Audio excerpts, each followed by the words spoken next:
Энэ зорилтын хүрээнд улсын их хурал засгийн газрын гишүүн Батлан хамгаалахын сайд Бямцогт Батлан хамгаалахын яамны хариа байгууллагуудын удирдлага зэвсэг хүчний нэгтгэл ангиудад Nissan Navara загварын 20 автомашин гардууллаа. Хөрөнгө оруулалт одоо парк шинжилэл хийгдээгүү. Үндсэндээ одоо манай зэвсэг хүчний анги нэгтгэлийн захирагч нар хуучны одоо УАЗ 469 та ихэнх нь одоо байсан. За өнөөдөр одоо бид өхөн бас ингээд энэ жил их оронч Монгол их сэргэлтийн жил бол зарласан. Энэ хүрээнд бас нийт одоо зэвсэг хүчний анги нэгтгэлүүд за Батлан хамгаалахын яамны хариа байгууллагуудаас 40 гаруй одоо автомашинаар парк шинжилт хийж байгаа. Nissan Navara маркийн одоо автомашин 20 гаруй. За мөн бас Jimny гэж одоо бас тулгч одоо өндөртөө Jeep машин байгаа. Энийг бас 20 гаруй. Ингэж одоо парк шинжилт хийж одоо энэ жил тавьсан зорилтоос амжилттай хэрэгжүүлэхэд манай анги нэгтгэлийн захирагчид юм албан үүргээс гүйцэтгэх бас бололцоо боломжийг бий болгоход томоохон одоо бас хөрөнгө оруулалт хийж байна. За тэгээ 16 дугаар нэгтгэлийн захирагч Сурандаа мөнх хоёр. За одоогоор бол би Duster машин өнж байгаа. Энэ юу гэхээр Хараан улсын одоо захиалгаар Авшиг албаны улсад үйлдвэрлэсэн Duster гэж машин байгаа. Тэгээ өнөөдөр Nissan Navara машин үлээж авч байна. За энэ Nissan Navara машин бол бас туулалт сайтай ийм одоо машин гэж би одоо өмнө сонсч ирсэн. 2022 онд энэ Duster машинаар хангасан.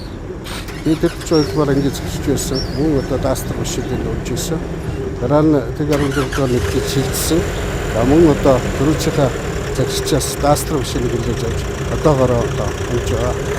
Ойрын жилүүдэд Батлан сургууль гэлтгүй ер нь зэвсгүүчин Батлан салбарт энэ дөрвтэй парк шинжилт хөрөнгө оруулалт хийгдээгүй. Энэ удаа их оронч Монгол их сэргэлтийн жил хүрээнд Батлан салбарын маань төсөв ихийг нэмэгдэж улсын төсвийн хөрөнгө оруулалтаар энэ зэвсэг техникээ шинжлэх боломж олгож байгаа бид бүхэн маш баяртай байна.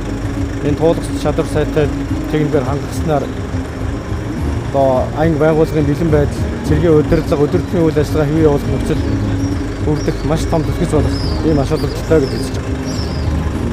Ер нь зэвсгүүчний ер нь анги нэгтгэлүүдийн зэвсгэл техник ихийг хөөжилсөн байгаа. Тэгээд энэ хүрээнд одоо энэ улсын төсвийн хөрөнгө оруулалтаар дөрвтэй хөрөнгө оруулалтын парк шинжилт хийгдэж байгаад төр засаг Батлан хамгаалахын удирдлагыг баярлаж байна. Цаашдаа одоо улам нэмэгдэх тухай гэж үзэж байна. Батлан хамгаалах бодлогын төвд хүн байна гэдгийг онцлоод Батлан хамгаалахын яамны гүйцэтгэлийн төлөвлөгөөнд тусгасан 17 зорилтын нэг бодит ажил болж яамны хариа байгууллага болон зэвсэг хүчний нэгтгэл ангиудад автомашин гардуулж өгч байгааг хэллээ. Мөн өнгөрсөн 3 дугаар сард бүх найрамдах өмнөд Судаан улсад үүрэг гүйцэтгэж байгаа цэргийн багийнхаа техникийг Toyota загварын 14 автомашинаар шинжилсэн. Цаашаад нэгтгэл анги салбарууд цэргийн бага хэрэгцээд ачааны болон тусгай зориултын автомашинуудаар нөхөн хангахаар төлөвлөж байна гэсэн юм а.